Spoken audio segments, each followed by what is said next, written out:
Bonjour à tous et bienvenue sur le plateau d'Un cœur qui écoute, votre émission de spiritualité.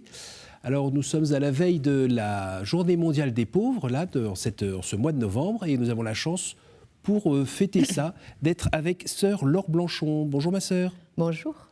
Vous venez de publier un livre aux éditions Salvator qui s'appelle « À table avec Jésus, les pauvres au centre de la fête ».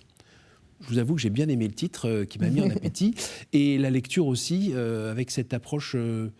j'ai envie de dire assez original, en tout cas pour moi, d'attirer l'attention sur ces repas qui sont organisés dans les paroisses, notamment avec les gens les plus démunis parmi nous.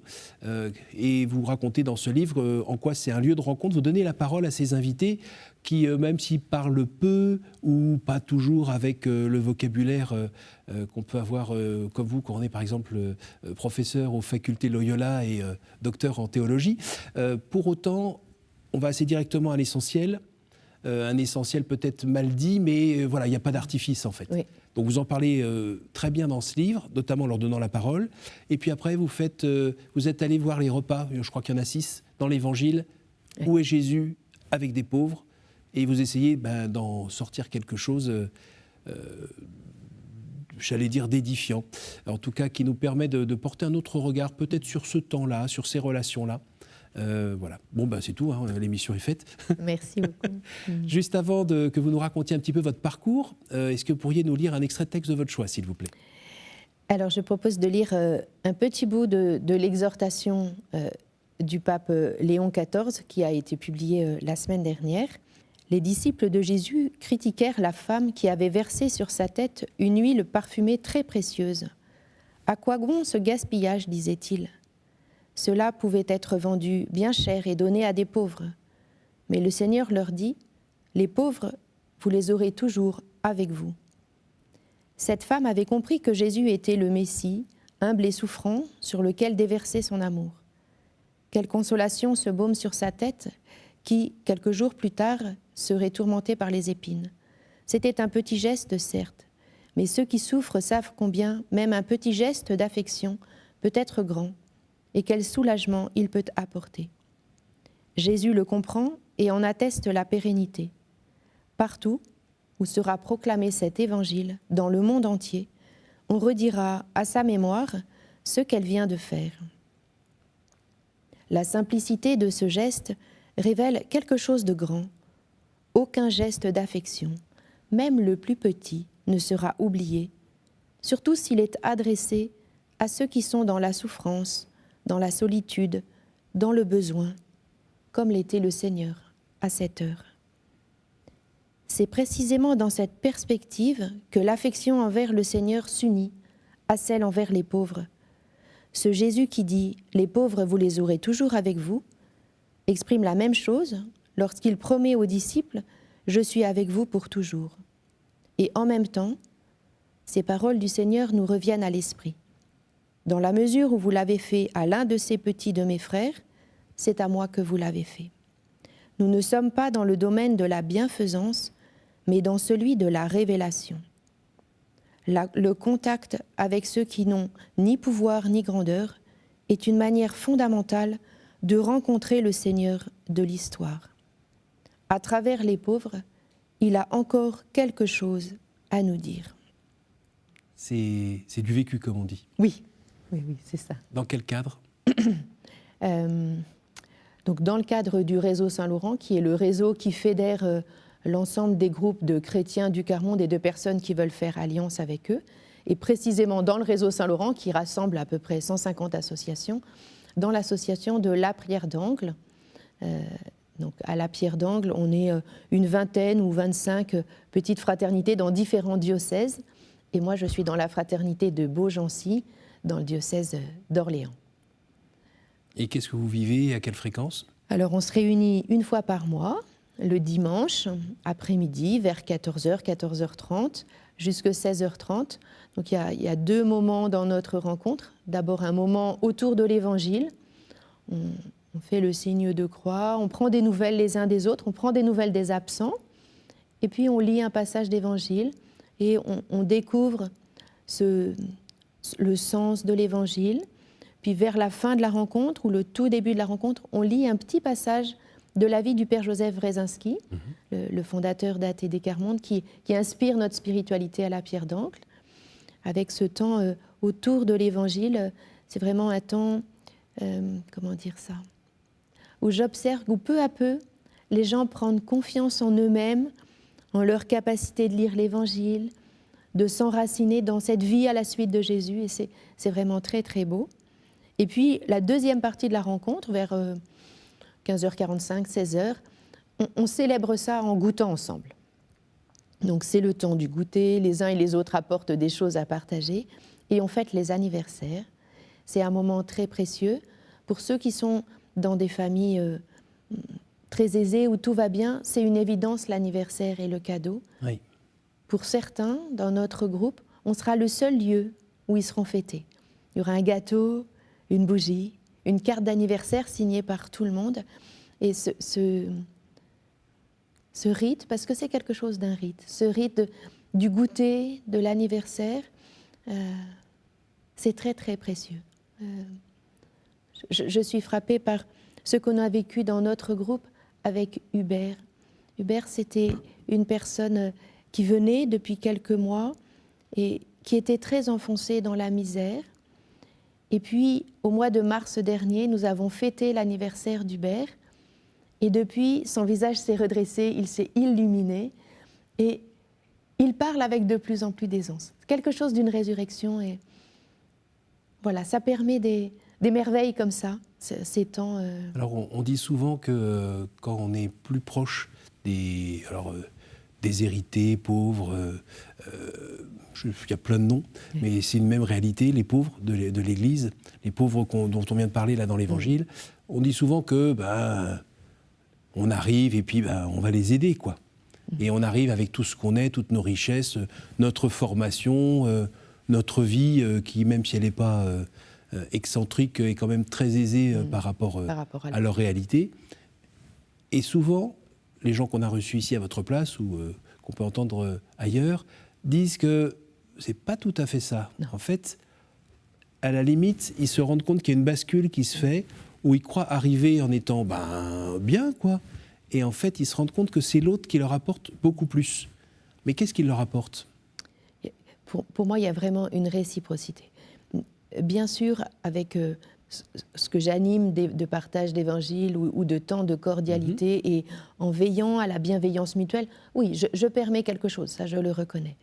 Mais les amis de mon groupe de partage d'évangile, elles tutoient la mort en permanence. Et en même temps, ils arrivent à tenir debout, à être là, à prendre soin des autres, à avoir une sollicitude les uns envers les autres complètement époustouflante. Du coup,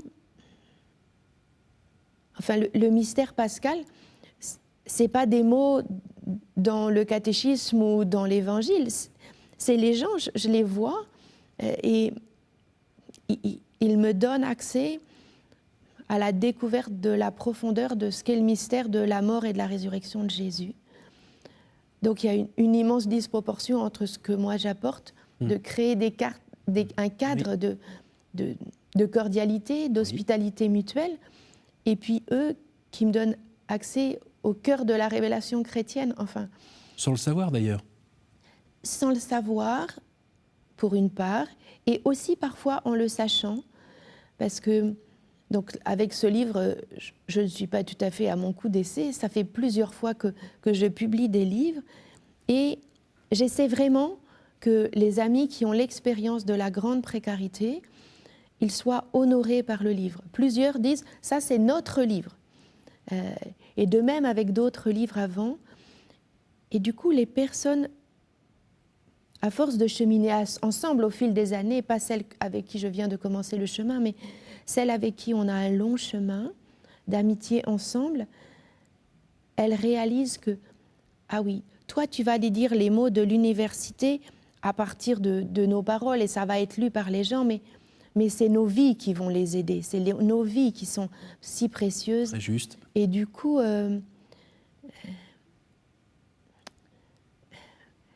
les gens perçoivent quelque chose de la beauté, du trésor qu'ils sont et comment leur parole est précieuse pour l'Église et pour la société.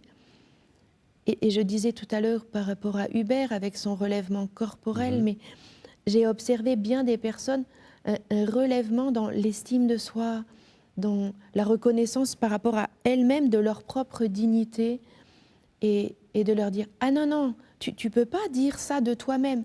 Et puis la personne fait le lien avec des choses qu'elle a découvertes et « Ah oui, tu as raison, oui, oui ». Et de renouer avec...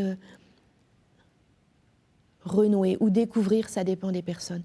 Renouer avec la conscience de sa dignité, de sa beauté et de voir que il a été désiré et créé par le Seigneur pour être une belle personne, pour être quelqu'un qui va rayonner et donner de la vie autour d'elle-même.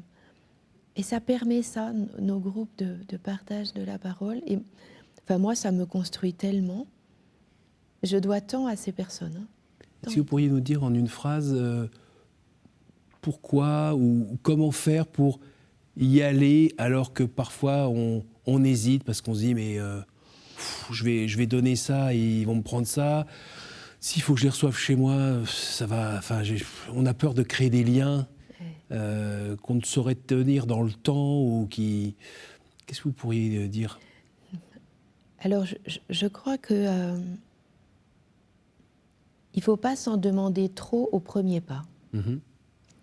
Donc, commençons donc à aller dans la salle paroissiale et prenons un café pendant 3 minutes. Voilà. Commençons petit, avec une expérience relationnelle simple, prendre un café ensemble dans la matinée ou prendre un verre de jus de fruits et des biscuits à la sortie de la messe dans une table d'apéritif. Voilà. Commençons tout petit et puis quand le lien d'amitié sera tissé avec 2 ou 3, je ne sais pas où ça ira, mais ça s'inventera ensemble. Mais de commencer vraiment humblement. Le groupe de partage d'évangile à Beaugency, nous avons commencé à 3. Voilà. Les premières fois, nous étions 3, tout petits, et on s'est réunis à la chapelle Saint-Dominique dans le quartier populaire de Beaugency. Donc comme ça, personne n'était effarouché de rien. C'était dans la chapelle. Le prêtre nous a donné la permission de nous mettre dans un coin avec quelques chaises. On a profité d'un jour où le matin, il y avait les confessions. Du coup, il y avait du chauffage. Et voilà, on était là. On a partagé l'évangile pendant quelques semaines là. Après, il y a eu des travaux à la chapelle. Et puis, j'ai dit, si vous voulez, on peut aller à la communauté. Donc, on est allé à la communauté parce qu'il y avait la peinture dans la chapelle. Le mois suivant, j'ai dit aux gens, on va retourner à la chapelle. Et ils m'ont dit, ah non, non, non, on ne va pas retourner à la chapelle. Ici, on peut aller aux toilettes, c'est beaucoup mieux ici. Voilà, et c'est comme ça que ça a commencé à être à la communauté, à cause des toilettes. Et voilà, tout concret, tout simple. Après, on s'est rendu compte qu'à la chapelle, il ne faisait pas si chaud et que les gens étaient mieux à la communauté. Et puis qu'une fois, plus tard, il y a quelqu'un qui a dit on pourrait inviter les autres sœurs au goûter. Puis on a invité les autres sœurs au goûter. Du coup, maintenant, régulièrement, il y a l'une ou l'autre sœur de la communauté qui vient aussi au goûter. Voilà, saisir le lieu, ce qui se passe. Mais commençons tout petit, pour que ni les personnes en fragilité ou en précarité, ni nous, n'ayons trop peur. Parce qu'en fait, oui, ça fait peur. On vient de 2 mondes qui sont très différents.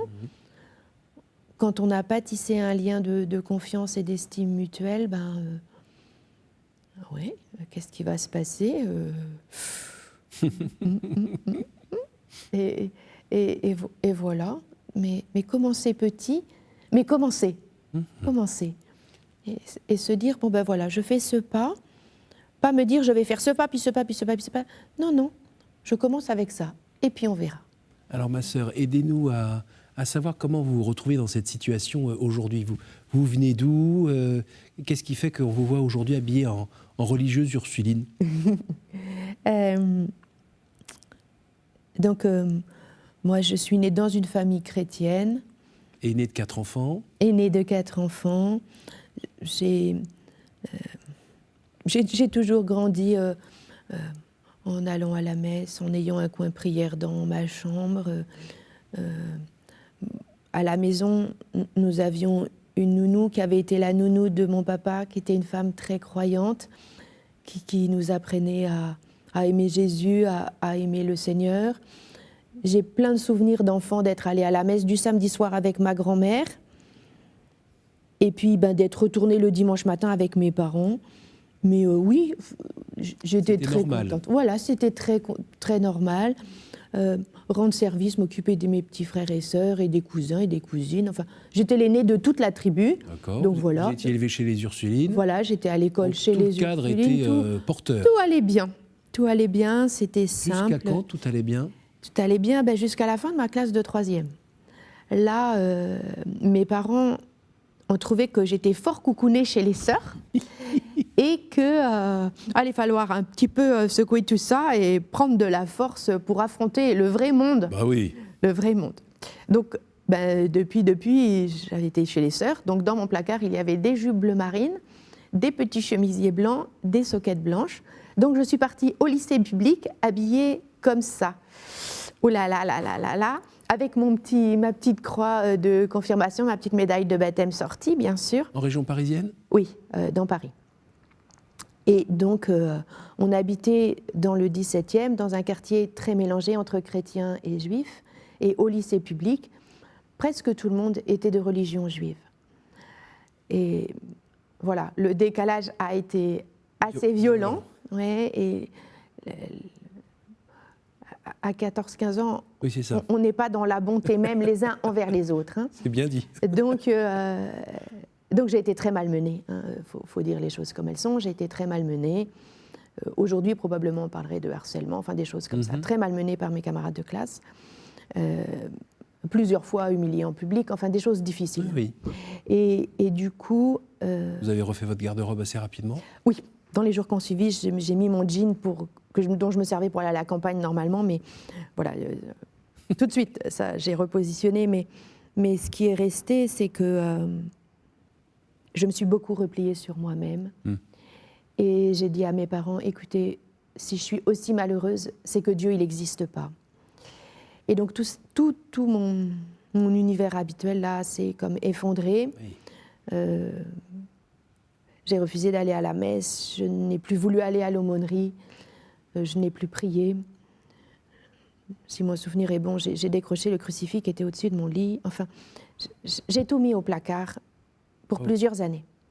Ah oui. Parce que c'était trop dur ce que je vivais. Et qu'est-ce qui vous a permis de retrouver la maison du Père? Maman, à l'entrée de ma classe de terminale. Là, il y avait le forum des métiers? Non, le forum des activités paroissiales pour les jeunes, oui. à la paroisse. Et elle m'a dit, maintenant, tu vas à l'église. Tu trouves quelque chose, ce que tu veux, qui te plaît. Mais pour sortir d'être toute seule comme ça, j'ai fait tout le tour, là, à la paroisse. Rien ne m'inspirait. Mais heureusement, j'avais des frères. Oui. Et mes frères m'ont dit, oh, allez, arrête de faire la tête. Viens avec nous au scout, là. Et donc, je suis allée au scout. Le groupe des guides aînés des scouts unitaires de France démarrait sur ma paroisse. Je me suis retrouvée avec une bande d'une dizaine de filles super chouettes. Et en quelques semaines, tout s'est remis dans le bon sens. Ça allait mieux à l'école aussi. Hein. Et j'ai recommencé à prier. J'ai recommencé à goûter d'être avec d'autres. Est-ce que ces années de désert et de combat, assez jeunes, vous ont permis finalement de rechoisir complètement par vous-même, alors qu'avant vous pouviez vous laisser porter? Ah oui, vraiment pour moi, cette crise de foi, sans eux, la foi, mais cette crise de foi m'a permis de choisir le Seigneur et de faire l'expérience de son amour pour moi, alors que j'avais baigné dans ça depuis toute petite et il n'y avait pas de question, ça se déroulait. Mais là, vraiment, ce moment en creux, la redécouverte dans le scoutisme, Et dans la fraternité, dans la relation, Ouais, c'est ça. dans les repas. Et dans Les repas chez les scouts, Oui. il y a des souvenirs. Ouais. Et puis dans le service, très vite, on a commencé à aider à la catéchèse paroissiale. Vous savez, pendant la messe, là, Oui. pour les tout petits, Pendant l'homélie. pendant l'homélie avec les tout petits, donc les guides, on s'occupait des enfants comme ça. Et puis ma sœur, donc a 10 ans de moins que moi, quasiment, 9 ans et demi. Et l'année d'après, elle faisait sa préparation à première communion. Et elle m'a dit, tu voudrais pas venir aider les sœurs pour le catéchisme? Et grâce à elle, j'ai commencé à être vraiment témoin de la foi. C'est elle qui m'a engagée pour devenir catéchiste. Toute seule, je pense que j'aurais jamais osé faire le pas, mais c'est grâce à ma petite sœur. Alors ma sœur, il y a le chronos qui poursuit sa course tranquillement. Il nous reste très peu de temps. Est-ce que vous pourriez juste nous redire une expérience dans votre vie spirituelle? Parce que là, vous avez pu raccrocher les wagons. Vous êtes devenue religieuse, et puis là, vous vous sentiez à votre place. Vous avez été envoyée au Sénégal en mission. Ouais. Enfin, c'était un rêve que vous aviez dans le cœur depuis longtemps.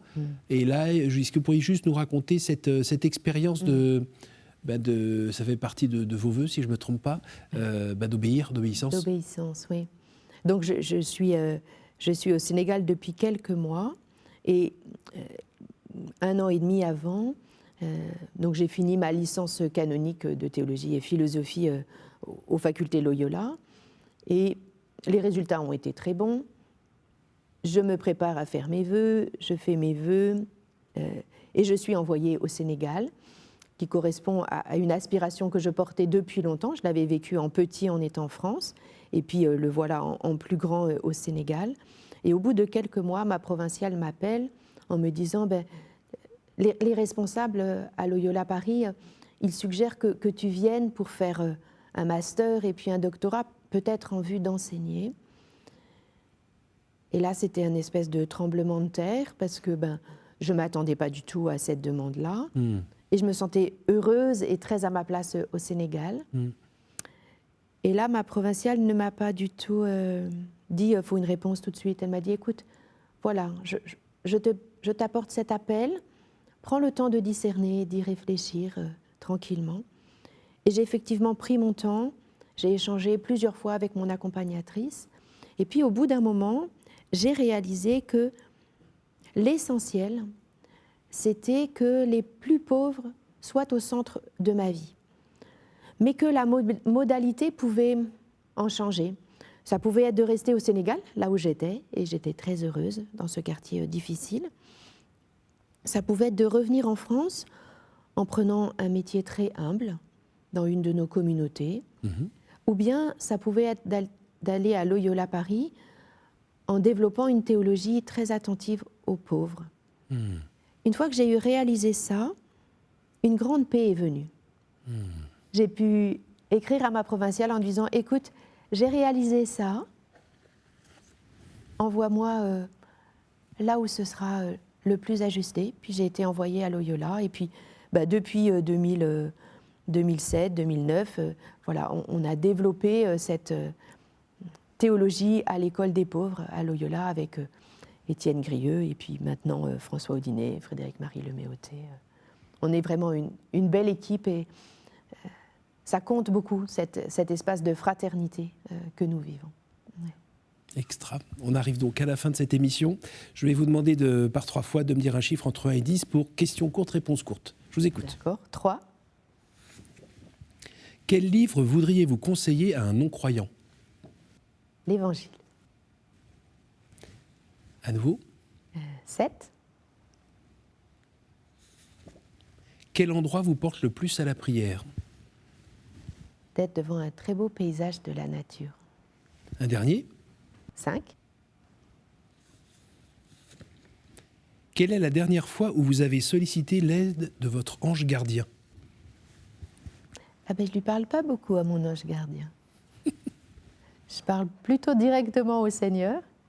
Et tout à l'heure, juste avant l'émission, là, que ce soit pour sa gloire et puis pour la joie de mes frères et sœurs qui vivent la plus grande pauvreté. Merci beaucoup. Je rappelle le titre de votre livre, « À table avec Jésus, les pauvres au centre de la fête », paru aux éditions Salvator. On en profite pour saluer les personnes qui sont présentes dans ce livre. Merci à vous tous pour votre fidélité. Vous pouvez retrouver cette émission sur notre site www.ktotv.com, sur notre appli radio et en podcast. À la semaine prochaine.